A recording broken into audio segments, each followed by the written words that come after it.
솔직히 말씀드리겠습니다. 현재 국내 제약, 바이오 기업들은 코로나19 백신과 관련해 승인한 임상시험은 총 33건이며 이 중 25건이 임상시험 진행 중에 있지만 다국적 제약사들에 비해 아직 개발이 더딘 상황입니다. 한국의 코로나 백신 개발 상황이 늦은 이유는 다름 아닌 K-방역 때문인데요. 국내 확진자 수가 적고 임상에 참여하길 희망하는 사람들의 숫자도 적어 임상 3상 단계에 들어간다 해도 개발이 순탄치 않은 게 현실입니다. 페페TV 이놈이 드디어 솔직하게 이실직고 하는구나. 한국이 백신 후진국이라는 거 이제 인정하는 거야? 아닙니다. 제가 백신 개발 속도가 느리다고 했지 언제 백신 후진국이라고 했습니까? 대한민국은 전세계 백신을 이끌어가고 있는 최고의 백신 강국입니다. 뭐라고? 너 지금 나랑 장난하냐? 백신 개발도 못하는 주제에 무슨 백신 선진국이야. 백신 선진국 맞습니다. 백신을 만드는 과정에 있어 개발보다 더 중요한 것이 있습니다. 바로 백신의 제조와 대량 생산, 유통입니다. 대한민국은 이 모든 분야에서 전세계를 선도해 나가며 코로나 종식에 그 어느 나라보다도 기여하고 있는 국가입니다. 백신 개발도 못하고 있는 대한민국이 어떻게 백신 선진국이라고 불릴 수 있는지에 대해 자세히 알아보겠습니다. 페페TV 팩트 체크. 한국 바이오사들의 백신 생산 능력은 세계 최고다. 국제백신연구소의 수장 제롬김 사무총장의 발언입니다. 제롬 사무총장은 백신이 공급되기까지 효능이 있는 백신을 개발하고 이를 생산하고 사용하는 세 가지 단계를 모두 완성해야 한다. 백신이 개발되면 우리가 이를 효율적이고 신속하게 생산할 수 있는지가 중요하다. 효율적이면서도 낮은 비용으로 백신 생산을 할 수 있는 회사가 경쟁력 있다. 첨단 기술을 통해 생산, 과정, 시설을 효율화해야 하는데 한국은 이 부분에서 앞서간다. 한국은 품질 좋은 백신을 비교적 저비용으로 생산하는 것으로 유명하다. 코로나 백신에서 생산은 종종 간과되는 분야이기도 한데 실제로 개발보다 중요한 게 생산이다. 한국엔 그 생산을 위탁 생산이더라도 가장 효율적으로 수행할 수 있는 기업들이 있다. 한국의 바이오사들의 백신 생산 능력은 전세계 최고라고 평가했습니다. 맞는 말입니다. 구슬이 서말이라도 깨어야 보배이건만 백신 개발 이후에도 이를 만들지 못하면 아무 소용이 없습니다. 전세계에서 이런 능력을 갖춘 나라는 많지 않은데 아시아에서는 우리나라, 중국이나 인도 정도입니다. 특히나 우리나라는 특징이 제조기술력이 탁월하고 또 생산 능력에 비해서 인구가 굉장히 적은 편이어서 잉여 생산이 가능하고 수출이 용이합니다. 실제로 K-바이오는 전세계 코로나 치료제 백신 생산기지로 급부상했습니다. 삼성 바이오로직스는 두 곳의 다국적 제약사와 코로나19 항체 치료제 위탁 생산 계약을 했습니다. 글락소스 미스클라인에 이어 일라이 릴리와 계약을 성사시켰는데요. 특히 릴리의 코로나19 항체 치료제는 고객사로부터의 기술 이전 기간을 대폭 단축해 신속하게 생산할 수 있습니다. 릴리의 코로나19 항체 치료제는 코로나19에 감염됐다가 회복한 환자의 혈액에서 항체를 추출해 만든 의약품으로 미국 식품의약국의 긴급 사용 승인을 받은 상태입니다. SK 바이오사이언스 또한 그동안 쌓아온 백신 사업 역량을 바탕으로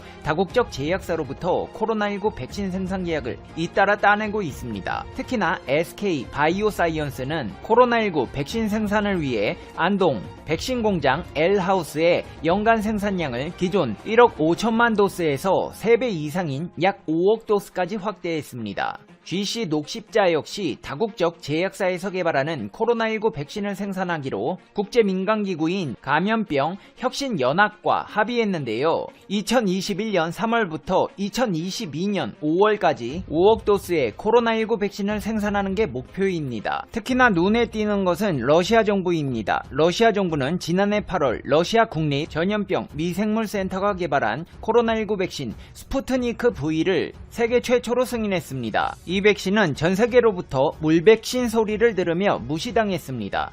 하지만 이후 탁월한 효능이 입증되면서 전 세계의 주문이 폭주하고 있습니다. 스푸트니크 V 백신은 현재 한국에서 생산되고 있습니다.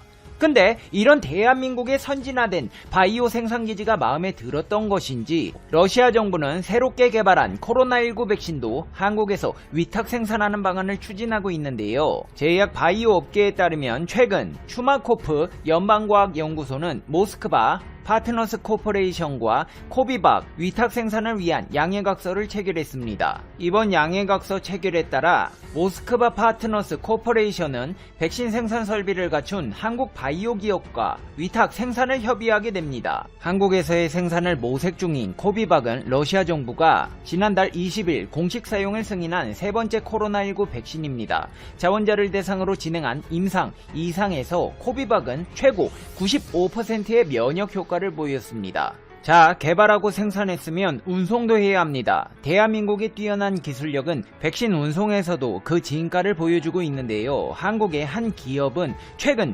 충격적인 발표를 내놓습니다. 그동안에는 아시아 국가에서 제작 인증된 고성능 의약품 콜드체인 운송용기가 없었는데 자체 기술력으로 개발한 전용 박스를 양산하고 공급하게 되었다는 발표를 한 것입니다. 이 기업은 S랩 아시아라는 회사로 2014년 설립된 물류 전문 스타트업입니다. 국내 마스크팩, 화장품 등을 동남아시아 국가에 배송하는 일반 물류 사업으로 시작했습니다. S랩은 콜드체인 운송용기 개발을 위해 자체 연구소인 그린이 랩을 만들고 연구 개발에 주력했습니다. 국내에서는 그동안 의약품 콜드체인에 대한 규정이 없는 탓에 대부분 스티로폼으로 제작된 용기 등을 써왔는데 자체 연구개발로 민간기업 중에서는 유일하게 국제안전소송협회의 인증을 받았습니다.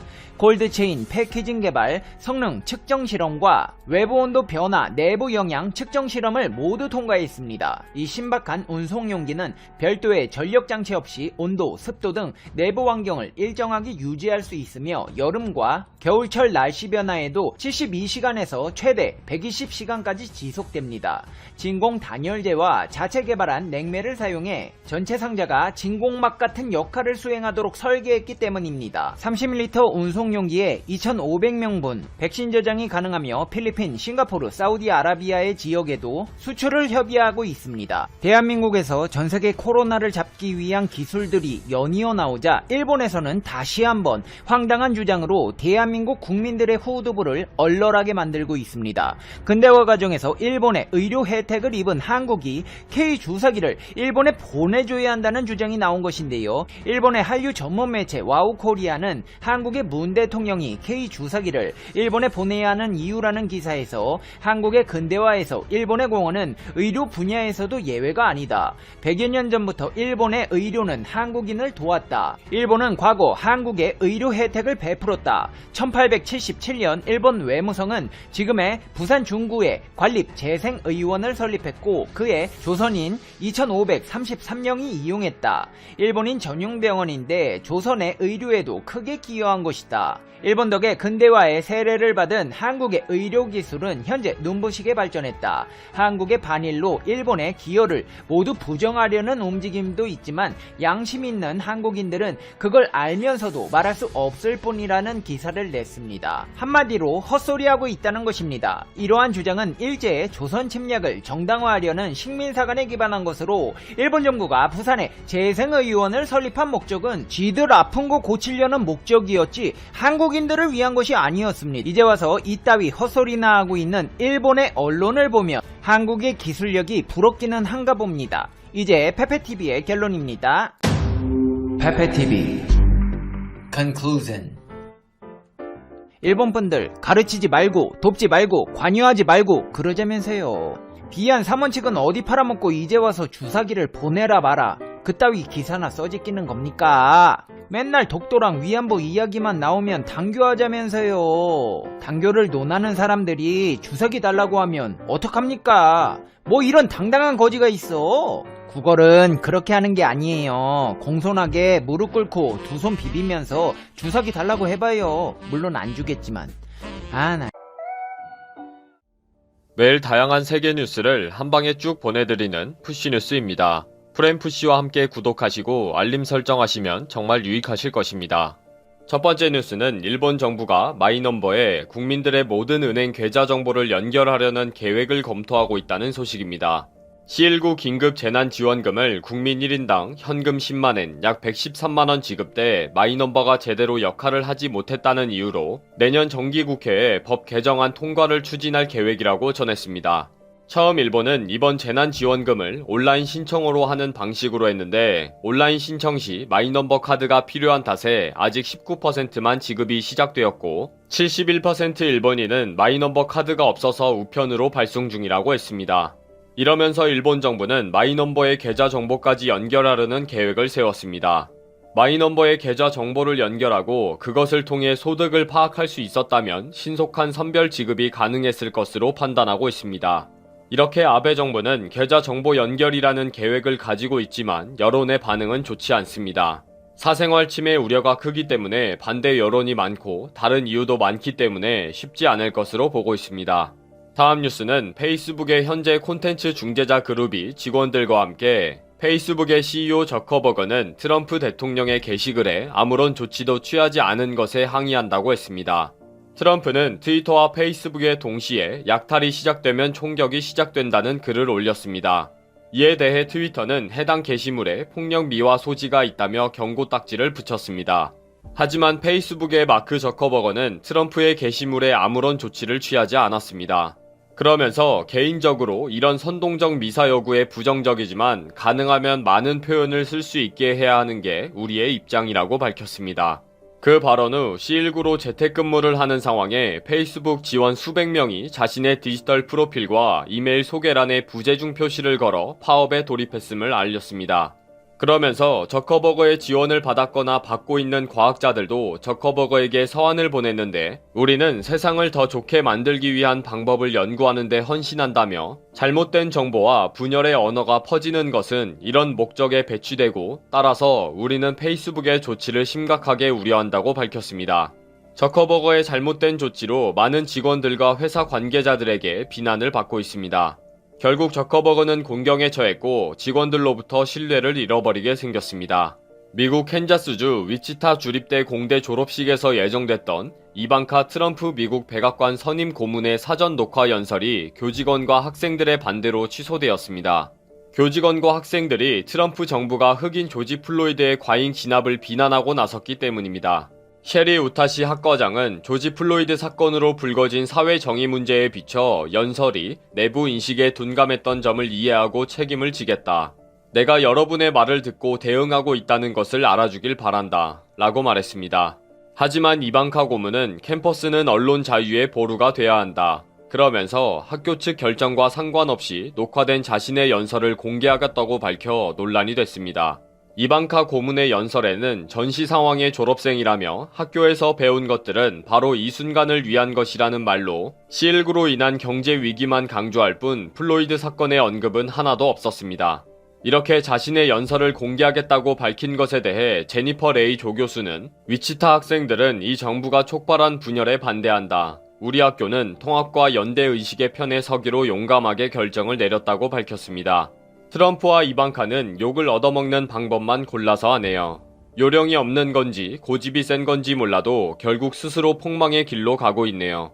자신의 관점만 주장하지 말고 분위기를 봐가면서 모두를 아울러야 참된 지도자가 될 텐데 말입니다.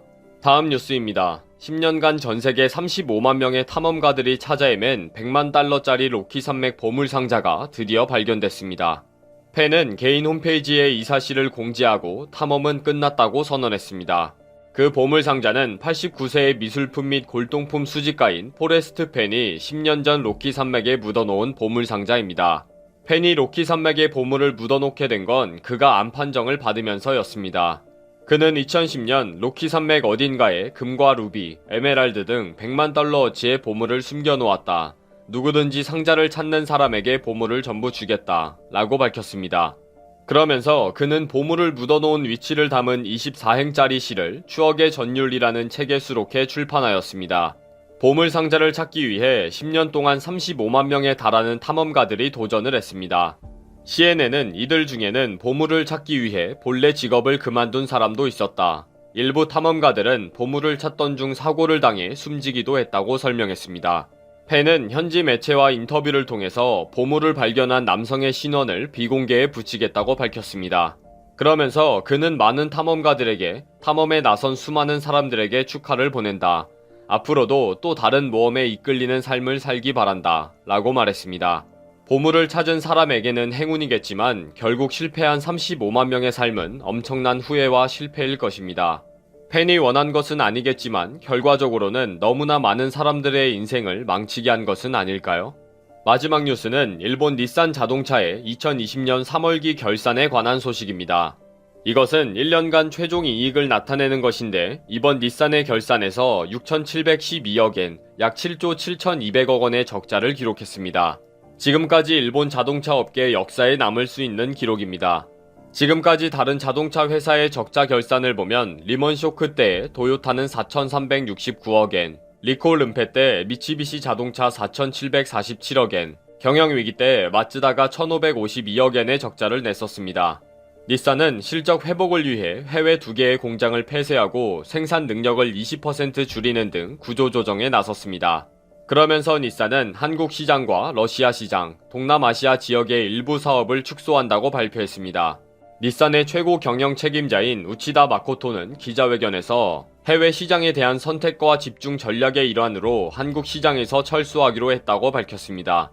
우치다 마코토는 구조 조정을 통해 3천억엔의 고정 비용을 절감하고 3년 후 영업이익률 5%를 달성한다는 목표와 함께 실패를 인정하고 올바른 궤도로 수정해 구조 개혁을 일체의 타협 없이 단행하겠다고 강조했습니다. 닛산은 고내장의 르노와의 통합을 반대하고 쫓아내는 음모를 꾸밀 때부터 폭망의 길이었습니다.